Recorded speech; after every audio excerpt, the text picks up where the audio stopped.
And are you refreshed? Good. Now what? Thank you. I was sitting here wondering what my question was going to be. And then I had this overwhelming sense that I needed to just come up. And thank you. I also would like to share, I have a daughter who chose to come differently. And this process of being in your vortex and being bobbing along, being well, feeling good, feeling joyful, we hit a wall. I hit a wall with her. And I work this process over and over again, and I'm trying to make my wobble fewer. I understand I can't. What's her experience like? How does it seem to be? It seems that she is outside of where the rest of the world lives. We are certain of that. She did that on purpose. She did that on purpose, and we have that conversation, she and I. But what is her general, in other words, does she wobble? She's down. And can you identify what that's about? She's sad. She's lonely. She's been told how to be instead of appreciated for being who she came. And so she was born so that she couldn't be compelled to change for the purpose of making others feel better. So she sort of stubbornly puts anyone who's around her in the position of her not being willing to change so that they can feel better. So she's really an advocate or a teacher of unconditional love. And so she's fulfilling that intention, and those around her are not adjusting so well? No. How are you doing? I wobble. Even though you do have clear view of the bigger picture? Yeah. So what do you think your wobble is about? Can you help me drill that down? Well, we can, but what do you think your wobble is about? I think it's leftover expectations. Well, you never wobble in the past. Okay. Fear of future? You don't wobble in the future either. Well, then I just don't enjoy this with her. There, now that's all right. I just don't enjoy it. It's hard. But feel how much simpler. Now, you may not realize the importance of what you just said, but if you don't wobble in the past and you don't wobble in the future, you do all your wobble in the now, then that was such a good statement of, well, I'm just not enjoying this all this much. So here we are at a very clear point of view. Something's happening and I'm not enjoying it. So we have some questions for you. And this wonderful child of yours is going to make the answer to this question for you really easy. You're really not enjoying this. Can you get her to change to make it more enjoyable for you? Absolutely not. Oh, what a good girl. What a good girl. I don't even want to. But think about it. Maybe that's true, but you don't want her to change, but you want something to be different. So do you want the way people see her to be different? Do you want the way people treat her to be different? It doesn't make any difference. The conditions that you want to be different so that you can feel better are all sort of outside your control. And so you have choices, and they're simple choices. And can you speak them? What are your choices? I choose to love her as she is.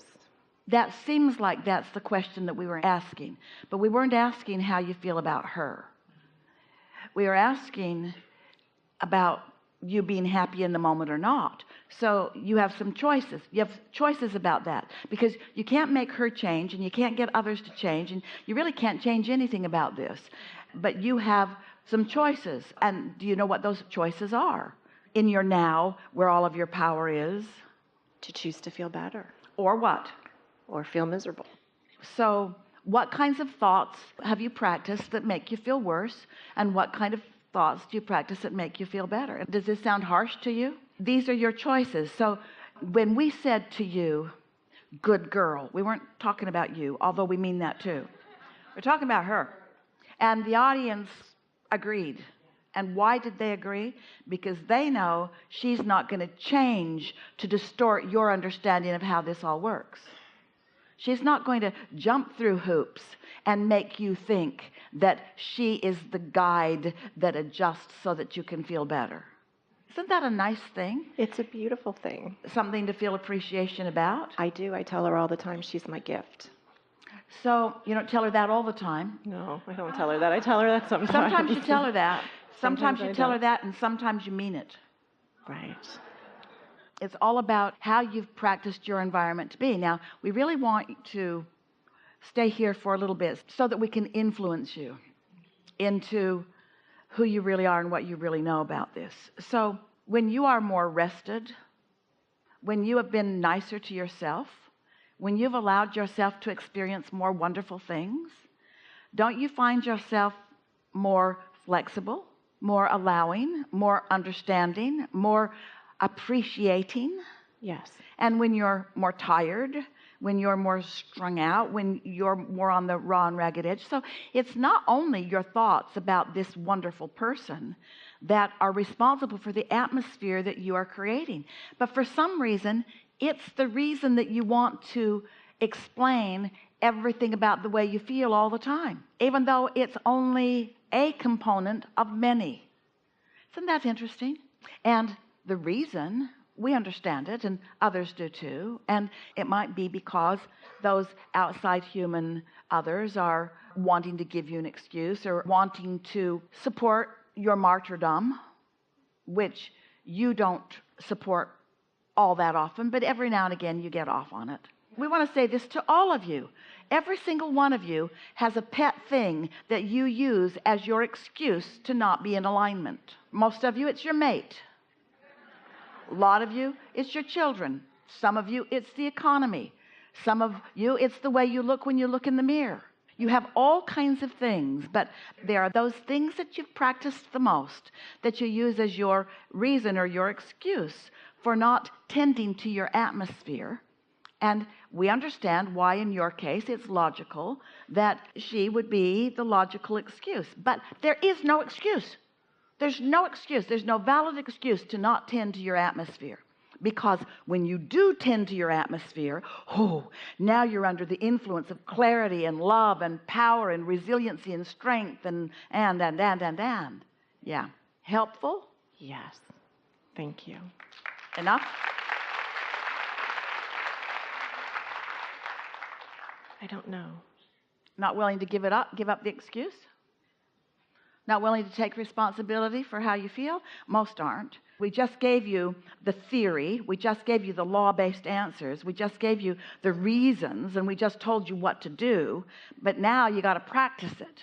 And there isn't anything else. There isn't anything else other than just practicing it. And we know that sucks.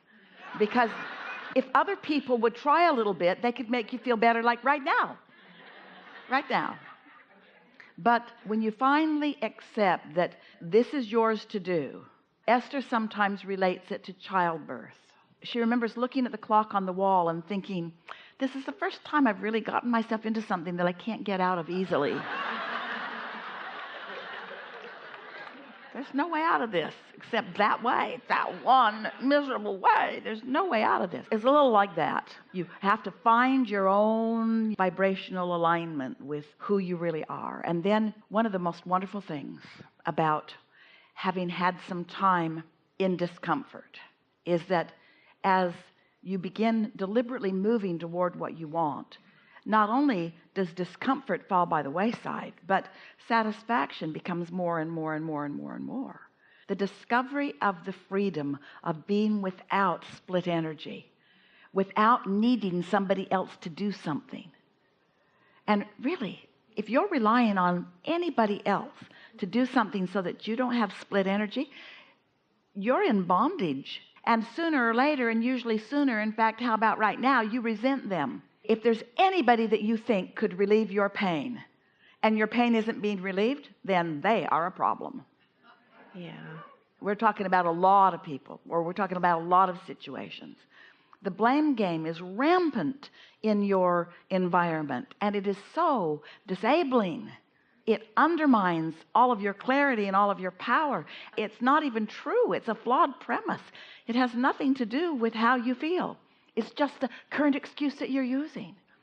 So when you decide, and we think this segment is a good first step for a lot of you, when you decide that you're not going to use anything or anyone else as your excuse for your own dysfunction, but instead you're going to use it as a reminder of how much you want to feel good and how capable you are of feeling good anyway, then off you go, living happily ever after without having to hide. If you think that changes in others, changes in the perspective of the world, or changes in anything will make the difference, and there aren't changes, then you tend to, we're talking about everyone, you tend to withdraw more and more and more away from the things that won't change for you until you find yourself isolated. And the more isolation, the less opportunity. The more isolation, the less objects and opportunities to flow. The less alive you are. The more you withdraw from things to focus upon, then the less focus flows through you and the less alive you are.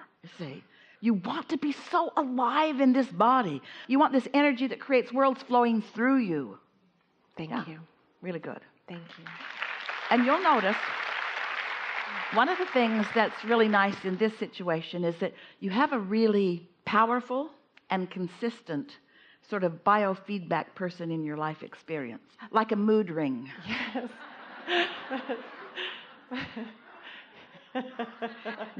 That's great. Thank you. Yeah. Thank Yeah. you. Yeah. Really good.